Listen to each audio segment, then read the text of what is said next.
For everyone with an interest in NASH or, more broadly, fatty liver disease, Surf's Up, Season 3, Episode 32 of Surfing the NASH Tsunami. Our same-day coverage of days 1, 2, and 3, if it's possible to same day, 3 days at once, we're going to do it, of ILC 2022 starts now.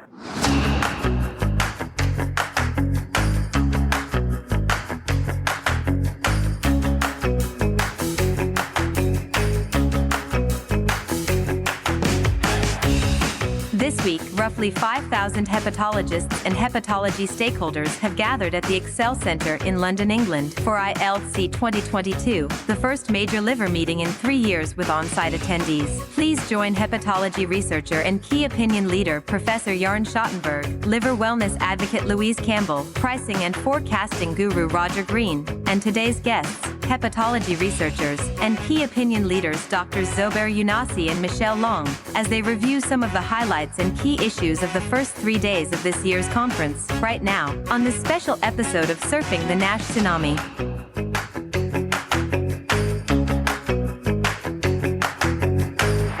Today's ILC 2022 recap is sponsored by Dia Pharma. Dia Pharma is proud to support Surfing the NASH Tsunami in its activities to raise awareness of and foster discussions about the NASH epidemic. Dia Pharma offers non-invasive mechanistic biomarkers like CK18 that provide early biologically plausible indications of changes in disease activity for use in NASH drug development studies, for research use only in the US and Canada, and not for use in diagnostic procedures.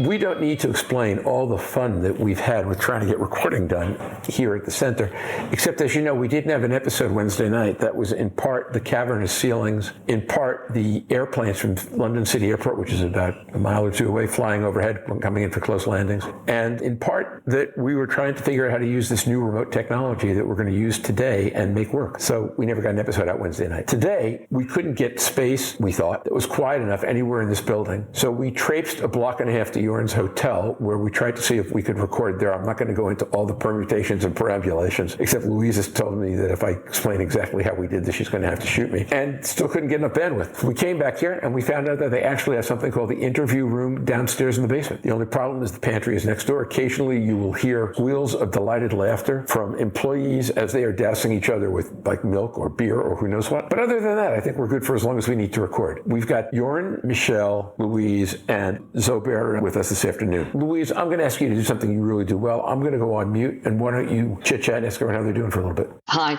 I've just really enjoyed the feeling about this meeting more than anything else so far. The joy that you see on people's faces has been unparalleled in any of the meetings that I've been to before. They're always enjoyable because people really get to meet, but this year it's been plus, and it doesn't matter what's being discussed. People just are very engaging, very positive. You wouldn't have think we've been away for 2 years. It's almost like you've never been away from any of these people. And I think that has carried through to a lot of the presentations. There's been some really nice sessions. It started for me on Wednesday morning, very early, sadly, with Stephen Harrison and that, discussing the problems with trials and how to get screen failure rates down and just little tweaks that can be made or looking at the data in a different way. So I enjoyed that. But for me, it's been the positivity of the meeting and the all-round agenda. After 2 years, it's great to have everybody back from all disciplines, which is the nice thing about EASL. Michelle, tell us your feel on this. Yeah, I would echo that. This is actually the first EASL that I've been to in person. After attending the hybrid event last year, I was supposed to go in 2020. Obviously, that got canceled. So it's been great. I think it's a wonderful meeting. It's been so great to connect with colleagues. I agree that people are just so happy to see each other. So that has been really special. And I also think it's just a very well laid out meeting. The conference center is very comfortable. You know, there's not long walks between the sessions. So it's very manageable and has just been a really great experience overall. And have you used the hybrid part? Because yesterday, some of the sessions we couldn't get into, they were greatly oversubscribed. So we were downstairs and I certainly had my iPad watching one and I was able to join another session. So I actually like that ability, which rather than just being completely online, you can now do hybrid even in person at the meeting. Have you found that useful? I have as well. Yeah, I've done the same thing. I came back for a break, but then there was a few other sessions I wanted to go to. So I just joined from my hotel room. So it was extremely convenient. That isn't new. I mean, I've been doing 2 screens at the same time, sometimes 3 for the virtual conferences. But the idea that you get shut out of the session you want to go to, so you go downstairs and then you watch one on the screen, one on your phone, well, one on Louise's phone and one on my iPad. So we're looking at 3 different things at the same time, the 2 of us. Pretty funny. So Jorn, one thing you really enjoyed or found striking about the conference? I think I'd like to echo Louise and Michelle that it's the joy of being back together and seeing colleagues, also Zobair in person again, which is really the value of academic medicine and being able to exchange on meetings. I think it's been special, and kudos to you, Roger, for pulling us together. It's difficult to do live coverage from the conferences, but I think you managed now, and thanks for bringing us all together. This is something that we can build on. It shows how the podcast carries and is a magnet for people. So Zobair, one thing you found particularly striking or enjoyable about this event so far? Well, I think, getting back together, as Jorn just said, with large number of colleagues that I haven't seen for a while. Jorn I've seen recently in Copenhagen, but this was again an opportunity to actually come together and exchange ideas, Part of the meeting here is not just to listen to new information, it's to really start new collaborations, exchanging ideas, coming together about the next steps in some area or new things that could come out of, 2 people sitting and having coffee. And that's actually very, very important part of the liver meeting. I personally don't spend a lot of time going to a lot of lectures. I just like to go to a few. And same for the posters. I spend a lot of time with my colleagues and my friends to really catch up and talk about projects and collaboration. So that's probably the most enjoyable part of it. And has there been a particular session that you have attended that you found really important, groundbreaking information from the last 2 years that hasn't been out before? I think always there is some great new data about, my interest is primarily in fatty liver disease. So I certainly spend a lot of time looking at those. And I'm amazed at how much new data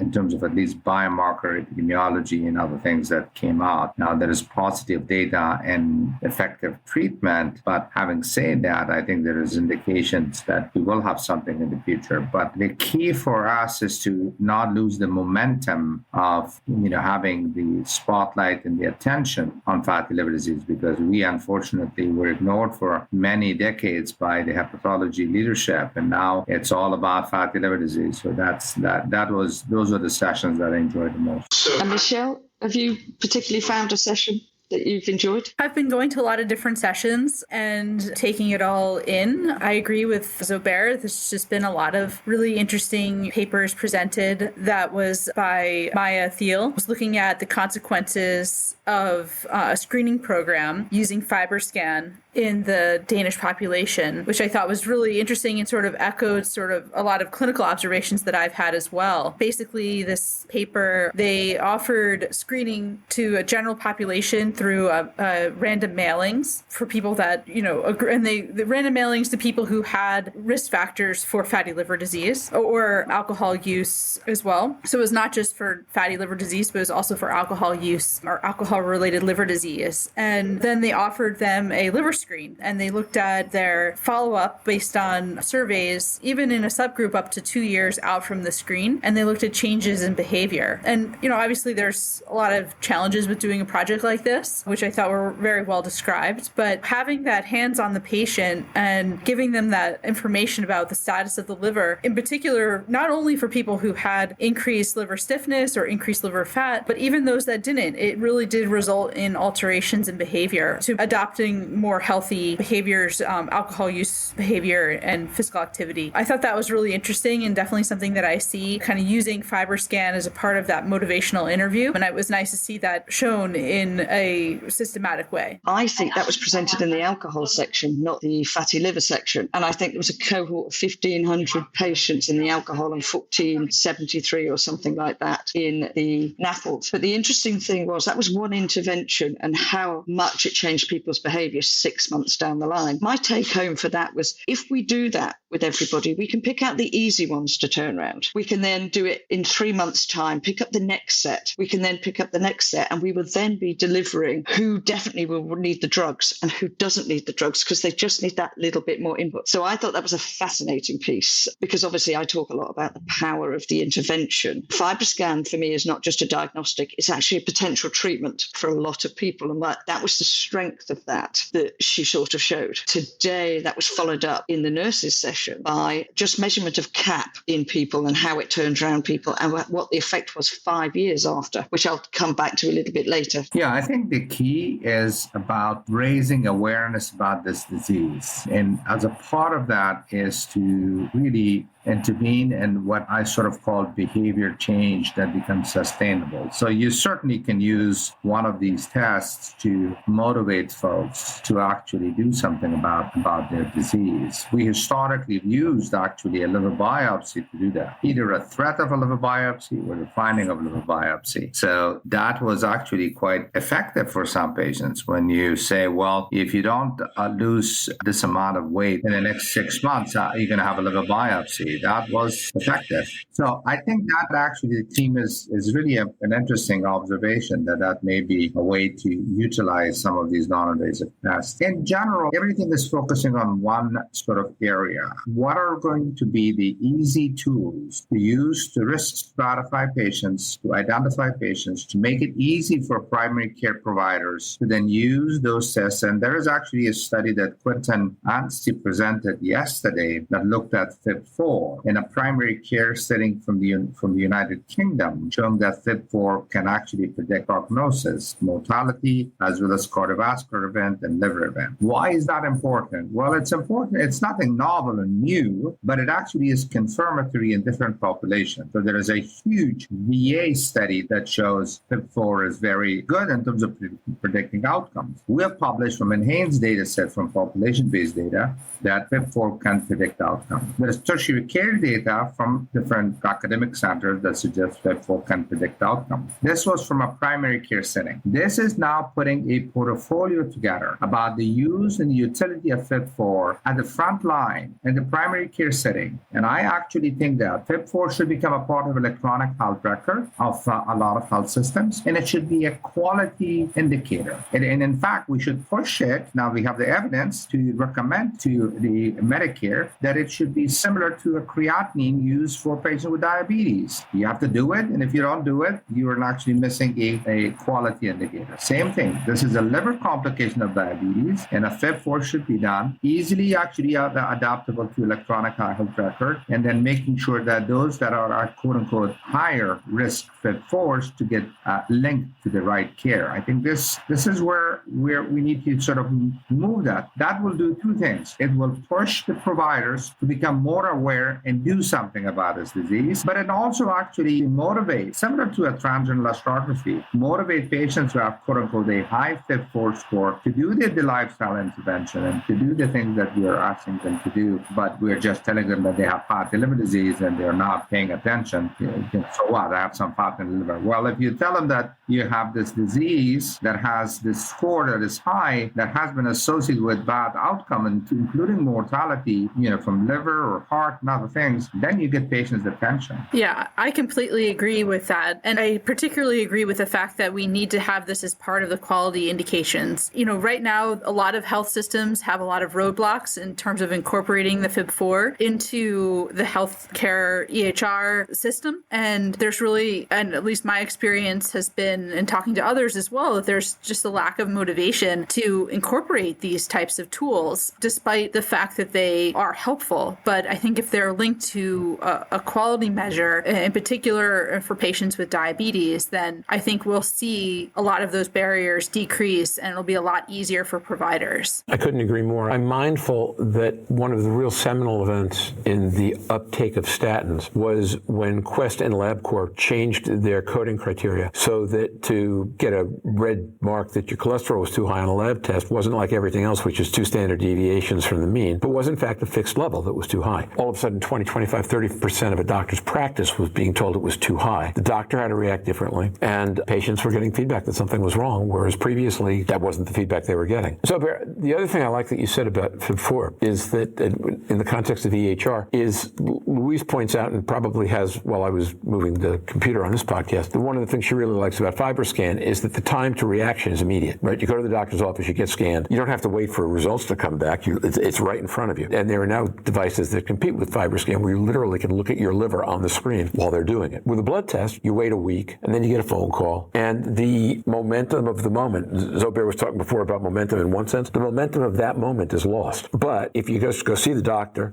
pulls up your chart and says, well, it says here, you got a red mark on fatty liver, and show him the screen. Now, the doctor has to be in that moment, and the patient gets that kind of immediate feedback. So I just think it's going to be a lot more powerful and motivating. Well, what I think the point of care tests, like a FibroScan or a transient elastography or even shear wave elastography, would be powerful. Of course, the challenge is that primary care is not going to do it. Our challenge is going to be in the primary care setting. What we see as hepatologists, as gastroenterologists, is the tip of the iceberg, and we need to actually address the entire iceberg. Now, there is a point of care test that is free, and that's called FIB-4. So I think that ultimately what's going to happen is that you have 4 primary care physicians who are so busy. You need to make this very simple with a red flag that's not going to take 1 minute of their time, that they will get that number in their medical record. I'm actually conducting a prospective study in the primary care and endocrinology setting where we are trying to do risk stratification. And we have screened 15,000 patients through electronic health record. The problem we're facing right now is that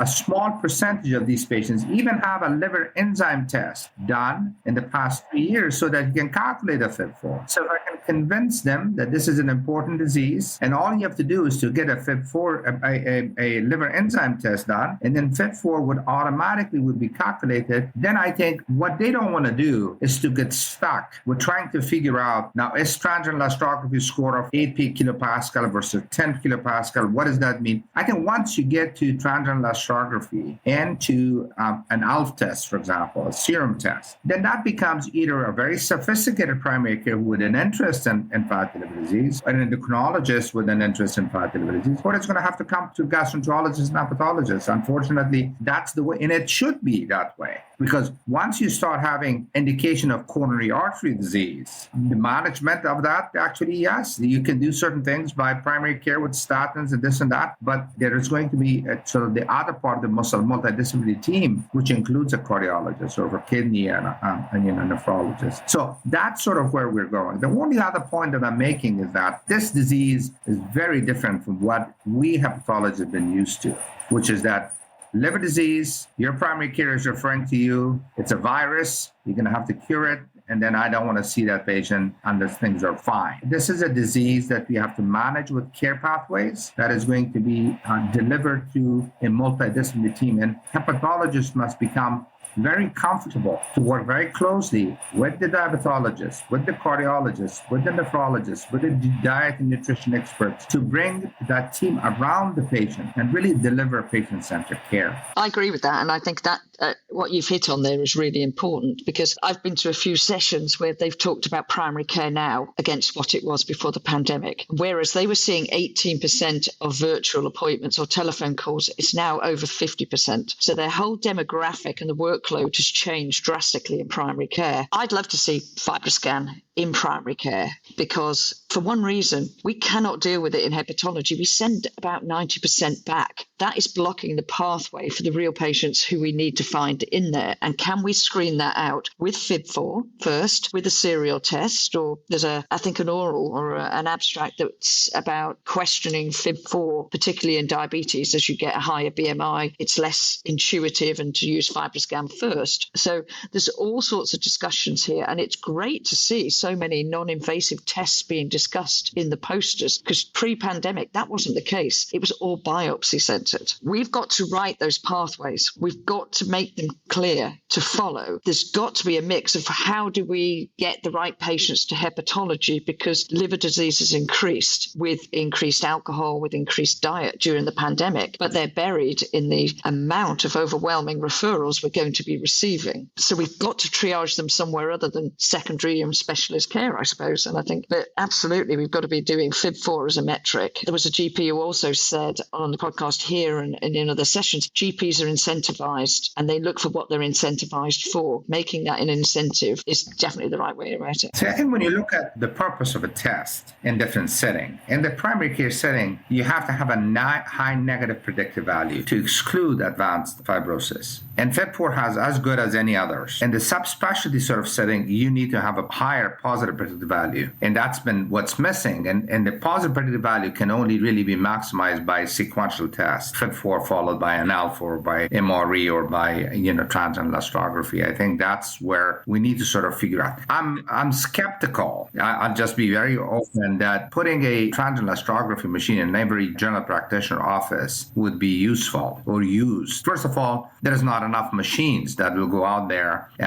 In Northern Virginia, which is right outside Washington, D.C., there are just a few transient elastographies available. So the dissemination of this technology to be in every primary care practice is just not there. And there is, as you know, there is going to be some learning and some familiarity that I just don't think that primary care physicians in the United States will have the time or the interest to do that. So the alternative in terms of relatively good negative predictive value is a FIB-4. They can get it. It can come in their electronic health record. It can flag it as red or as green or as a yellow, and then you can send the green one in from the UK study. It was, 80% of patients were green, and they didn't have to worry about them. It's only that 20% that could potentially go to the next step, and that next step should be with the right expert, and whomever that their expert is should have the ability to do it effectively and then really act on it. So, Jorn, what do you think? We've been a little hamstrung here with the technology, but I fully agree with Zobair and Michelle, and I think Zobair made a number of important statements that I'd like to just reflect on or go back to and revisit it, because if Stephen was on this podcast, he would say, keep it simple, stupid, and that's where FIB-4 kicks in, okay? I'm aligned with Zobair, and I was also going to highlight Quentin Onstey's paper, so thanks for pulling that out, Zobair. I think it's a great way to show that we're talking about a high-risk population. And also something importantly he mentioned is, if you're talking about a low prevalence condition, so the pretest probability of a disease is important. If you're talking about screening, general population with FIB-4, you're never going to get a high positive predictive value. And we had a great EASL ASAD board session this morning discussing the aspects of one or many fatty liver diseases, and it was great faculty. We had Hannes Hagström there, Reluca Pei from France, and Dina Tiniakos, and it kind of went down the same route. We agreed, I think, that FIB-4 is the test to identify at-risk patients, and in the discussion of who we might miss, I think age came out as an important factor. And if we miss younger patients, I think we have ample time to maybe pick them up in their journey of developing the slowly progressive disease. And we need that data, and I'll be interested to see what Zobair is going to produce with his prospective study there. We need that data to see who is actually not being picked up, and that will, I think, inform us. But I think at this time we have something available that we can use, and that informs the pathways that are needed moving forward. I agree with that. I want to endorse one other thing that Zobair was talking about, and Michelle as well, which is that if the NCQA and HEDIS in the U.S. at least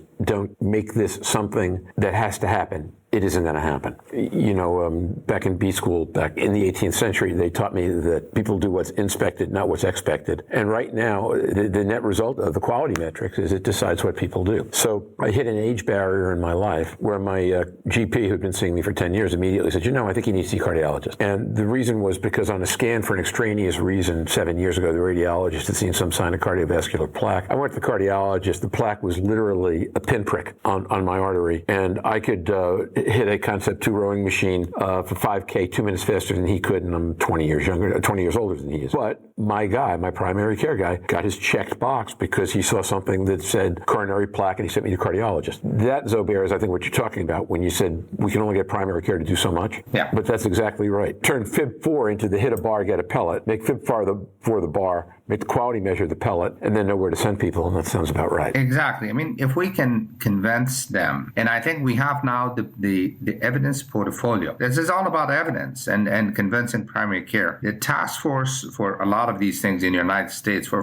primary care physician is USPTF task force, and they require a lot of evidence to support whether you do screening for hepatitis C or whatever you want to do. And I think we have now generated a lot of evidence that FIB-4 may not be perfect, but it is actually a great initial initial test to be done. And once you take the portfolio and start talking about this to them, we could get that. I mentioned this previously. They need to sort of think about this, that this is another complication of diabetes, that you have no problem doing a creatinine check for a kidney problem in diabetics. Why would you have a problem with actually liver disease check? And that could be done through a FIB-4 for another complication. And once we get them there, then I think it's going to be easier to convince, say, my administration, the administrators in our health system, to then put the resources in the EPIC, which is what we use, electronic health record. And I'm not sure, Michelle, maybe you use the same thing, and then to have red flags. But that's not enough. There has to be a way to then you follow that red flag to make sure that those patients that should be referred are referred. And if they are not, then that's the quality indicator that could have financial implication. And I'm sure it's going to have medical legal sort of implication for some folks in the United States. But that's how you change practice. I completely agree. I think taking it back to Dr. Thiel's paper as well, perhaps just recognizing that this is a disease by having this FIB-4 calculated, that in and of itself could be doing a lot of good, and it may alter people's behavior. If they say, okay, now my behaviors are impacting my liver health. Just because the FIB-4 obviously is not perfect, I think we still need a lot of research and to try to figure out something that's even better. But just because it's not perfect doesn't mean we shouldn't start now, because right now what we're seeing in clinic is a total mess. And like Louise was saying earlier, we're seeing a lot of referrals that could otherwise be screened out, and it makes it harder for people that actually need to come in and see subspecialty care to actually get that care. Those are all things that we need to consider here. The other thing that has come up a few times in the meeting so far are, again, the trajectories of FIB-4. And I would love to see novel ways of actually putting that into practice using the EHR, because there's been some interesting papers that have shown that, even coming out confirming some data at this meeting, looking at trajectories of FIB-4 and how that relates to outcomes. But that's a difficult thing to actually put into practice unless you have the EHR or some other system tracking that for you. So from my perspective, I think if we change topics a little bit, Roger, at this point, I think there were some presentations we're also discussing treatment response biomarkers. And maybe anyone also saw the presentation given by Stephen Harrison, where they did a post-hoc exploratory analysis of the resmetirom data, looking at changes in liver size and try to pair that with AI-assisted assessment of liver fibrosis. And the way I looked at this is that when we see changes in liver size be related to defattening agents, there are a number of them being currently explored. And I think there's been some other presentations, or will be, where if you change the liver size, then the collagen bands within the liver are going to be sitting closer in the end. And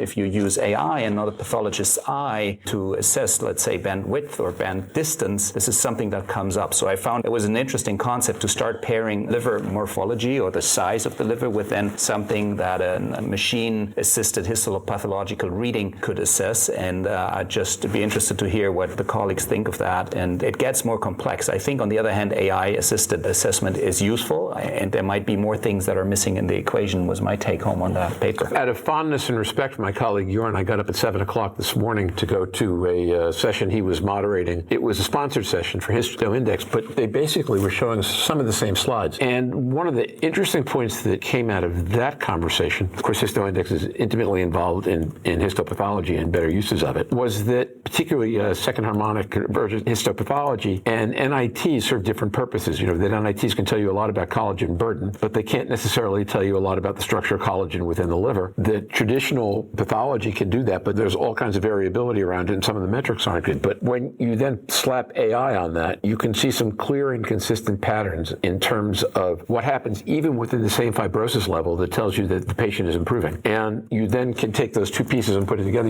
That was something I'd not seen before. And I thought it was right, I'm a moderator, but I thought it was really fascinating, and I thought it was highly instructive in terms of how people could think about this differently, and then frankly, what you can do in trials to evaluate a lot better. Well, I think there are three things that what Quentin just mentioned. One, machine learning and AI for pathology will do a couple of things that's really important. One, potentially reduce the variability of both enter and observer variability, which is going to be important for everything, including fibrosis stage, as well as, even ballooning and other things. So I think that's going to be important. The second thing is that it changes the way we are looking at histology from a semi-quantitative assessment of stage 1 to 2 to 3, which these are all semi-quantitative, to continuous sort of change, which is change in collagen percentage. I think those two things are important that you can't capture. But AI's sort of potential is a lot more than that. I think one thing that we haven't done so far, and we should do, and to the point that Quentin is making, is to combine different disparate type of data, what is actually clinical data, biomarker data, pathology data, with outcomes data, using AI to then have predictive model that can be developed and then validated. So that's the power of AI, is you can take large amount of data that are very different, and we never think about them to come together, put them together, and then have a much more robust predictive model using AI. And I think that's what we are seeing. A couple of companies are doing this. The second harmonic generation, or the Path AI, they have just focused primarily on focusing more on sort of quote unquote accuracy of the pathological reading rather than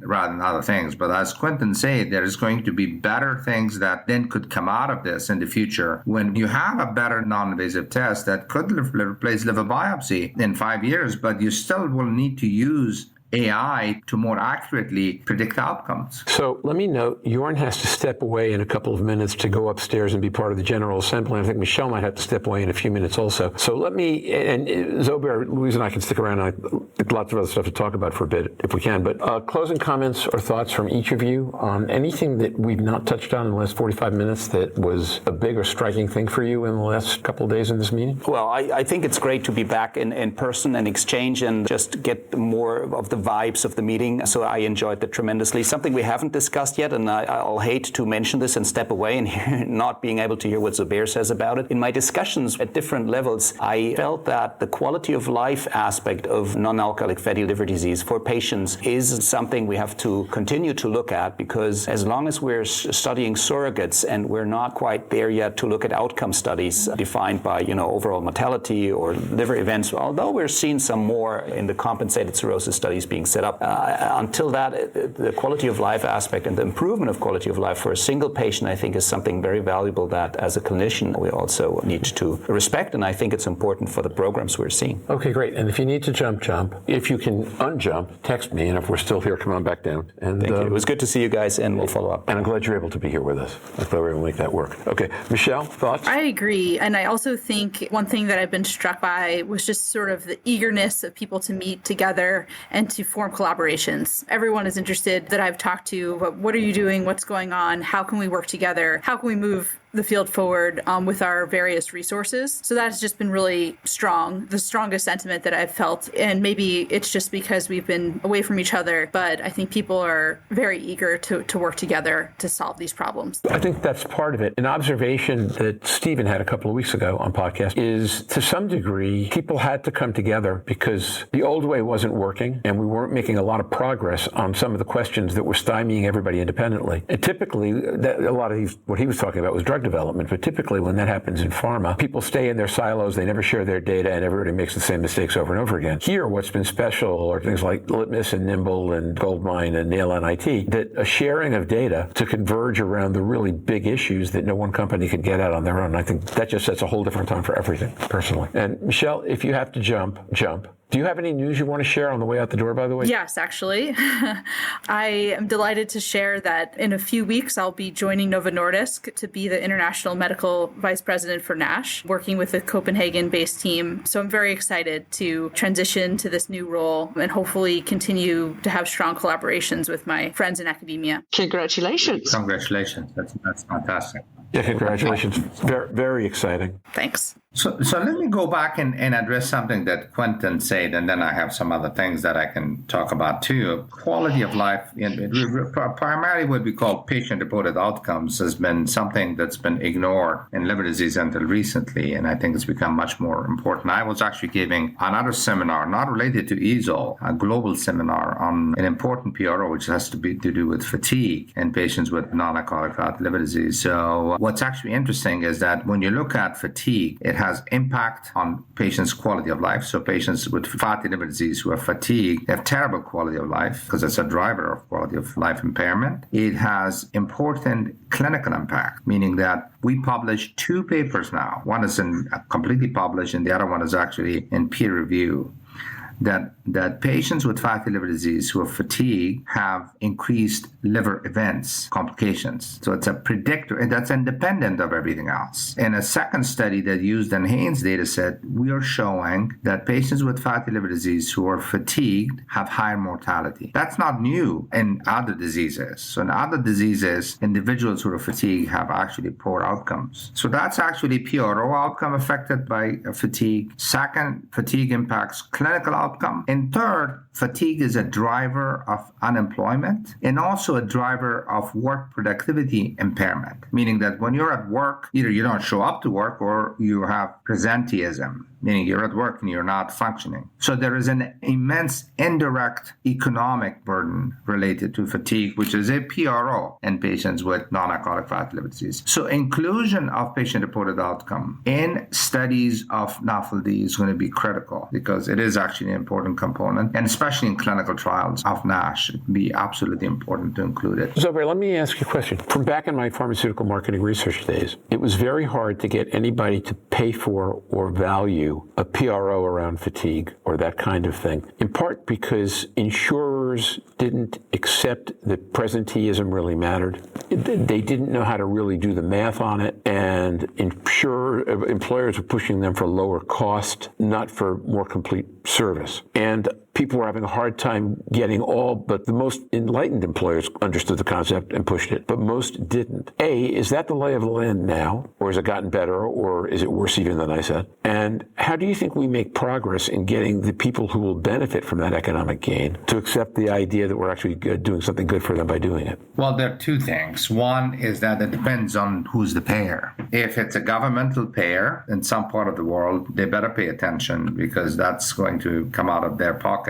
In the United States, of course, that's not the case because it's a very heterogeneous system, and payers certainly not going to pay for these softer endpoints. However, it's more important from a societal perspective to capture the comprehensive burden of this disease. So when you're talking about comprehensive burden of non-alcoholic fatty liver disease, it's the clinical outcome. We are all very familiar with this, mortality and all of that, and that's becoming clear. It's going to be the PRO outcome, which is more important from a patient perspective, from an individual patient's perspective, and then the economic impact. So for me, it's really generating evidence that this disease has impact on multiple different types of outcome, and patient-reported outcome is one of them. So it will then convince the policymakers to actually, remember the Healthy People 2020, at least that version of it. One of the components of that whole, policy agenda for the United States was to improve patients' quality or individuals' quality of life in the United States. Once you convince the policymakers that this is an important part of this disease, then potentially they can actually make that an important aspect of the policy, and policymakers will drive payers in the United States. So my goal is that the use of PRO is really for 2 things. One, to capture the comprehensive burden of disease of NAFLD. Second, in clinical trial of new drugs, you want to use PROs for 2 different reasons. One, if there is an efficacy, like in hepatitis C disease, if virus went away, PRO's quality of life improved. Clear data there. So you want to show if there is efficacy not only in the primary endpoint of NASH, fibrosis improving or NASH resolving. And second is that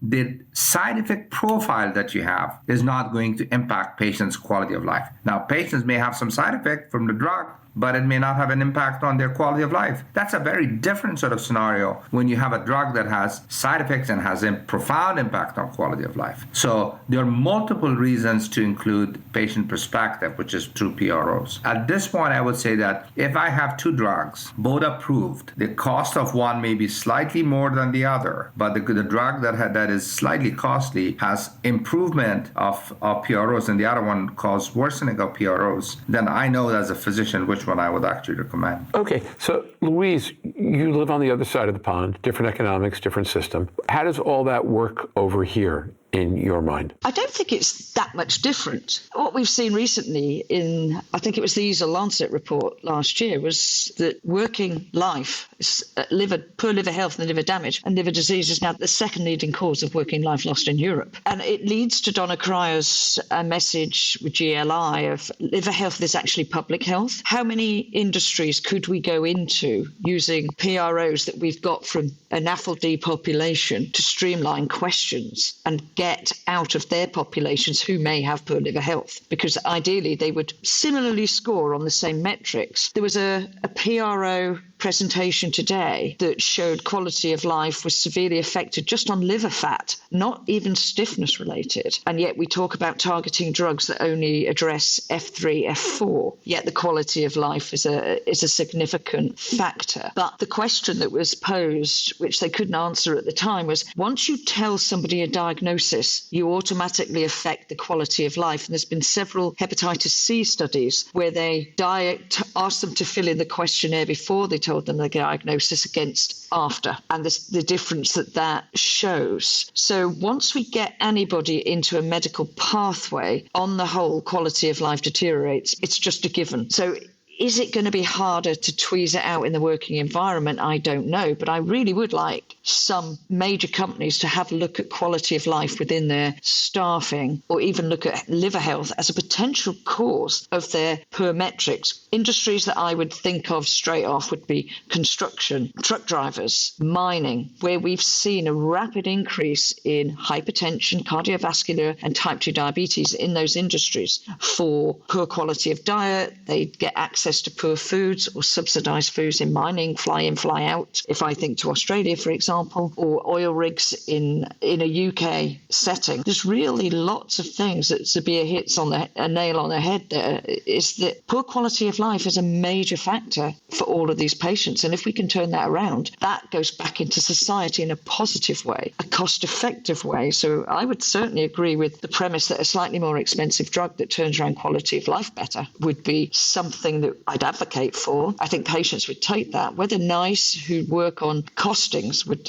support that sort of argument, I think we have to look beyond a cost and a direct cost for a direct disease. We do have to take in the whole patient. And I think part of that whole measurement is how the patient feels, functions, and survives. Well, that's all quality of life, not necessarily a fibrosis marker. That's coming out more and more in the posters, the abstracts, the oral presentations really well, because we've had 2 years to really start to look at that, because it's been the data we've been able to collect. I've been in this field of PROs for 30 years, and I hear this thing about diagnosis impacting negatively patients' quality of life. Well, that's true for congestive heart failure. That's true for COPD. That's true for any disease, chronic disease. You make the diagnosis, maybe patients are going to have an impairment of quality of life just because of quote-unquote stigma of having a chronic disease. That's not really the main driver, in my view, of poor quality of life. And it is clear to me that in patients with fatty liver disease, the most important and underestimated and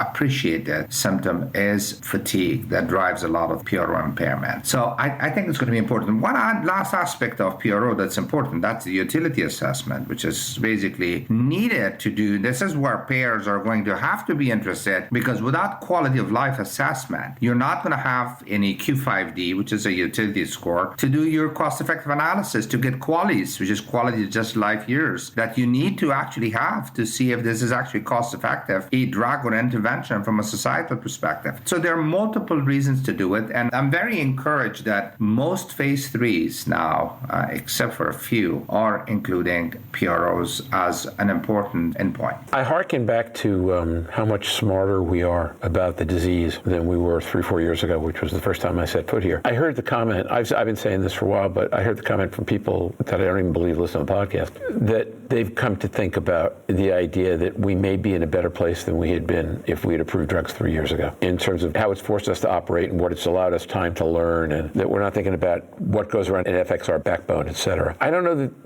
Zobair, you'd have better experience to say, and Louise, you'd have better experience to say from a different perspective. And hindsight's always 20/20, but I think that the way research and insight development has evolved in this space in the last 3 years is really a different thing than what you usually see. Much more holistic, much more collaborative, much less mechanism of action driven per se. Not that mechanism of action doesn't matter, but we're not hearing big debates about this one's better than that one. If anything, what you hear a lot is about combination therapy and how do we get everything to get put to best use together and stages of therapy and all that stuff, which it takes a lot of other diseases a long time to get to. Yeah, I think I would say 5 to 10 years ago, we made the disease sound very simplistic. We thought, in fact, I heard it from some very important experts in fatty liver disease that we understand the epidemiology of non-alcoholic fatty liver disease. Why spend more time? We could not have been more wrong. And the biggest evidence for that is that this whole area of placebo effect, the regression and progression, and what it drives that is completely changing our perspective in terms of the natural history of this disease. That's a lot more complicated than we ever thought. The second thing that we learned in the past 5 years with a lot of drug failure is that when you go after targets that's based on animal model studies, you're going to miss this disease because this disease is not a single target disease. It's going to have to be multiple targets that you're going to have to engage. And the third is that no matter what you do, for the vast majority of patients, you got to go after gold. The gold for this disease, the source of this disease is visceral obesity and insulin resistance. If you don't address that, it doesn't matter how what are you going to do at the upstream of trying to improve inflammation or improve ballooning, quote unquote. The disease is going to come back and you're not going to have the endpoint. I think that's what we have learned now, that we better actually address those issues and then really use combination of drugs. And I have to say one thing else that may not be very popular. This is not treatment of hepatitis C where you're going to treat someone for a period of time and you cure them and they'll be gone. This is a disease that you have to treat and then maintain that actually gain by maintenance. So that may be you put up someone on a multiple drug regimen for a period of time and get that outcome that you desire. And that may be, if it's biopsy, improvement of fibrosis or whatever, but then you have to maintain that. You can't just stop because it's like treating diabetes and treating dyslipidemia. You don't stop cholesterol treatment after, 6 months or a year. So that is another shift in our mind. And I'm afraid that the drug industry is so fearful of sort of the potential cost to the payers when they actually say, well, even if I do a year treatment, you may have to give more drug for the rest of the patient's life. But that's the reality we're going to have to deal with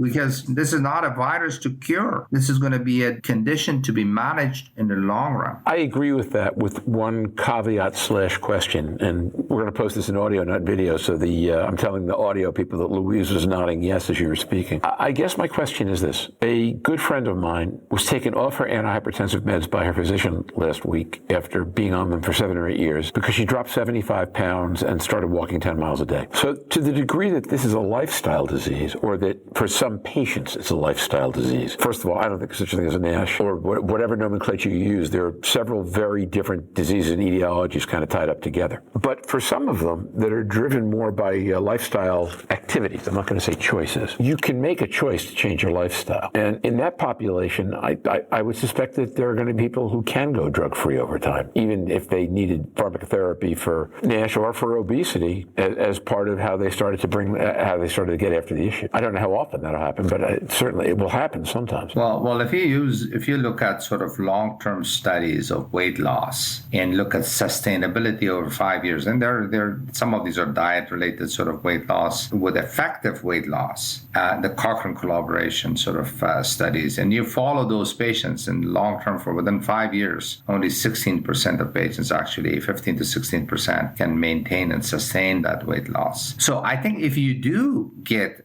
the benefit of weight loss, which I think is going to be the heart of this disease, especially central weight loss, visceral weight loss, and you're off medication and you can maintain it, then fine, of course, you may not need anything else. My suspicion is that if you don't change, because remember, to me, the lifestyle that we are talking about is a part of our culture. It's not a part of our it's not it may be a choice, but there are things that are not our choice. It's not just about calorie intake, or you take high fat diet or low fat diet and high calorie and all of that. We've got hormones in our food stream. We have antibiotics in our food stream that actually could potentially mess up our gut microbiome. The activity issues and how we actually maintain active enough to have a muscle bulk that could, help with sarcopenia, which is related to this disease. All of these things are much more complicated than just to help us maintain a healthy lifestyle by choice, because there's so many other outside sort of influences that can affect that. And for people who actually make that change, and especially it's probably true in the younger population, I see them truly changing their lifestyle. They don't need to become vegetarian, or they go into certain sort of thing that they may have a better chance. But unless we change our complete philosophy of how we live and what we eat and what we put in our food stream in terms of antibiotics and hormones and all others and preservatives, I'm not sure how we are going to really truly address this. And that's the complicated part of it, because that's not a medical problem. That's a societal decision, and it gets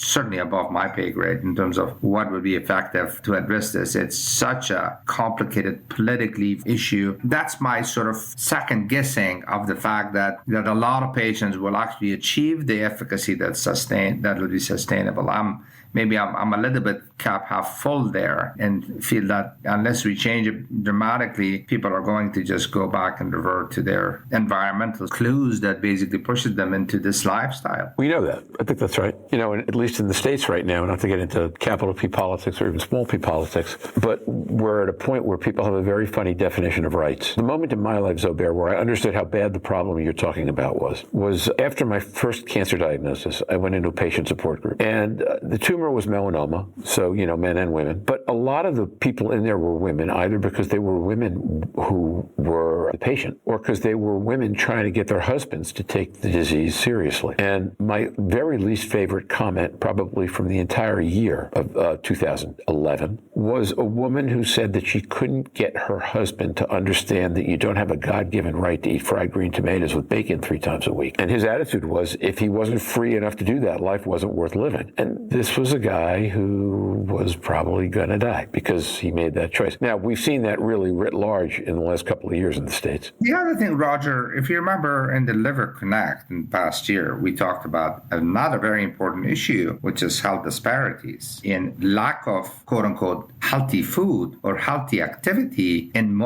large regions of our country. In inner cities or even in some of the rural areas, people don't even have the option of, even if they wanted to change the sort of behavior with food that has not only calorie, sort of ideal calorie and thing, but also the composition of the type of things that are in the food. That doesn't exist. We have this food deserts in large cities in this country that will continue. And unfortunately, some of those are in the areas that we have minorities that are most affected by this disease. So were you the one who gave me the phrase food swamps? I've used food swamps, yes. I'm not sure if I gave it. I think you were the one who gave me that phrase. Because I'd used food deserts, and I was looking at you and you said to me, yes, and then you have to think about food swamps. But that's exactly right, And you want to get on your sugar soapbox for a minute, Louise? When we talk about sugar, when we talk about all of those things, I'm a grown adult.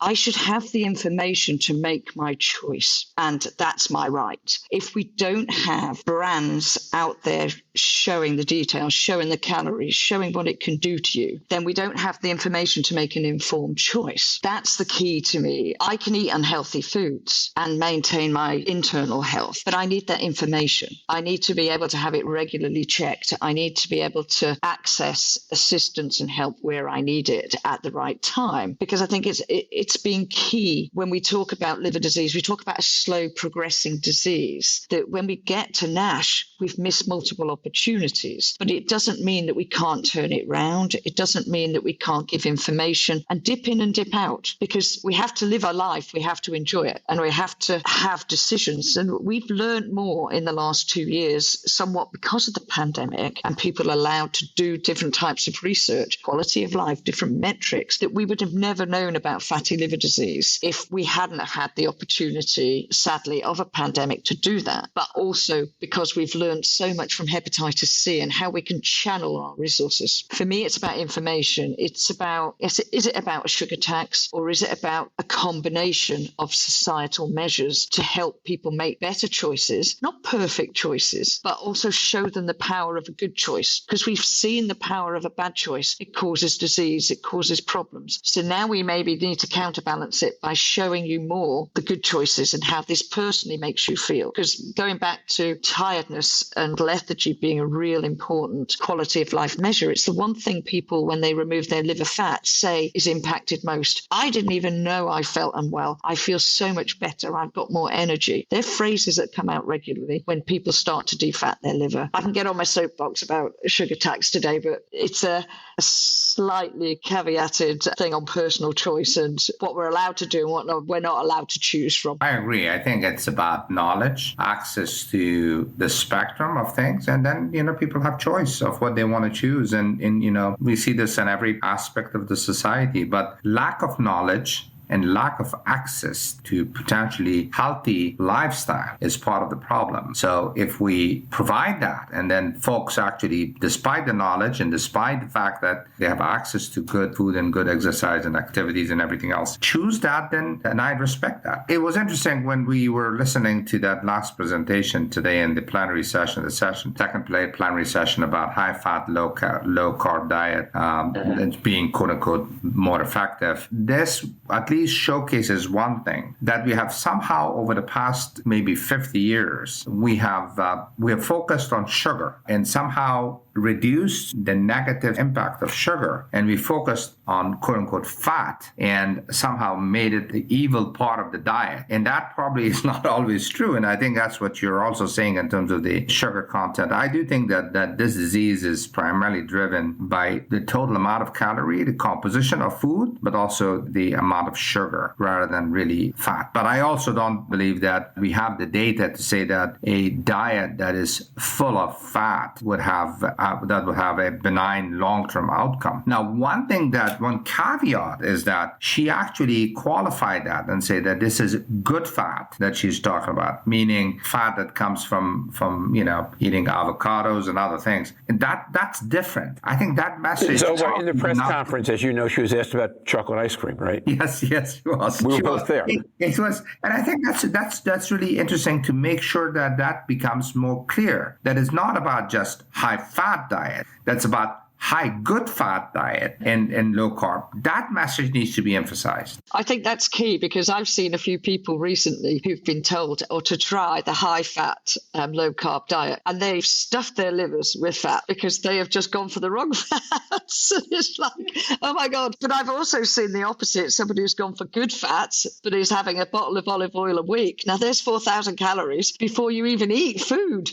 How do you get to 4,000 calories a bottle of olive oil a week? What are you doing? Having olive oil martinis for dinner every night? How does that work? I don't know, but they thought they were being healthy. They weren't drinking. They're more or less vegetarian. So they were chucking it on their salads. They must have been doing it, taking a shot. We're well past the bottom of the hour, in part because getting started was kind of a choppy thing. And Zobair, I want to thank you for hanging with us all the way through this and past the 6 o'clock and 6:15 event hour here in London. In closing, this is the question I've been asking recently, but I think I'm going to come back to it. We're going to have this meeting next year in Vienna, if I recall correctly. What's one thing that you think will have changed for the better in the intervening 12 months in fatty liver land? And what's one thing you fear might change for the worse, or at least not change for the better? I think we're going to continue to struggle with drug treatment.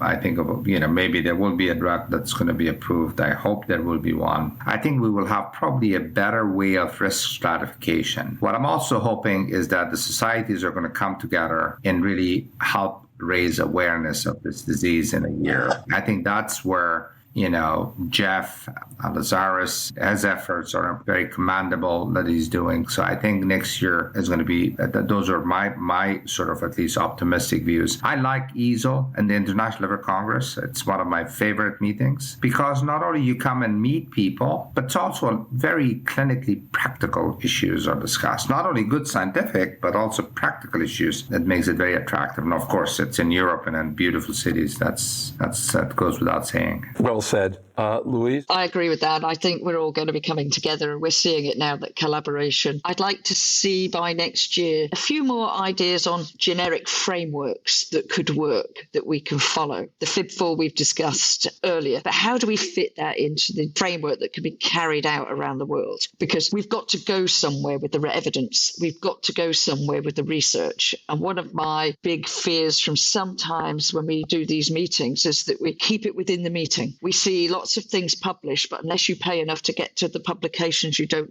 get necessarily to get to see and be in the inner circle. I want to be able to see the evidence that we're building now get into practical solutions, not carrying on in 5 years' time saying we just need more evidence. Obesity, fatty liver disease isn't waiting for evidence. It is growing exponentially. We need to actually take the risk to put money behind putting these pathways together so that we're in a position when these medications are there to deliver them. And there's been wealth of abstracts that support each other, of oral presentations that say the same thing. I can also find abstracts that say completely the opposite to the other one on the other side of the poster room, which always entertains me. But let's make the research and the evidence is showing us now into something practical. And that's what I'd like to see some discussion on next year, how it was taken forward. Okay, so here are mine. The thing I'm confident of is that there will be continued dialogue about thinking of this disease as being multi-specialty, multi-element, multi-care, multifocal. I also think we may have a drug in a year, but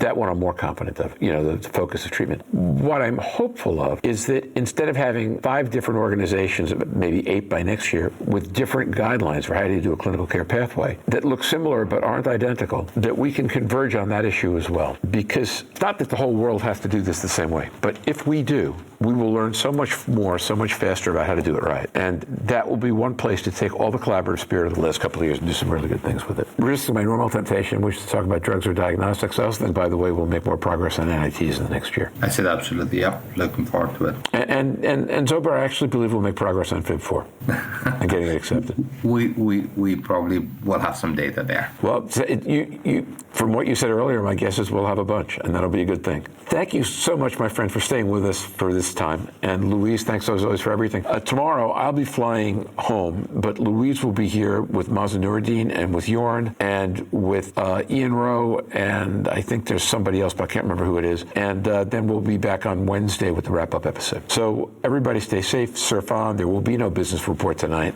and we'll see you on the podcast. Thank you very much. Good to see you both. Thank you. Bye-bye now. Today's ILC 2022 recap has been sponsored by Diapharma. Diapharma is proud to support Surfing the NASH Tsunami in its activities to raise awareness of and foster discussions about the NASH epidemic. Diapharma offers non-invasive mechanistic biomarkers like CK18 that provide early biologically plausible indications of changes in disease activity for use in NASH drug development studies. For research use only in the US and Canada, and not for use in diagnostic procedures. As Roger said at the top of this podcast, there will be no business section tonight. Tomorrow, join Louise and Jorn and their guests, hepatology researchers and key opinion leaders Dr. Mazen Noureddin and Professor Ian Rowe, as they review the late-breaking papers and other highlights of Day 4 of ILC 2022, today, on Surfing the NASH Tsunami.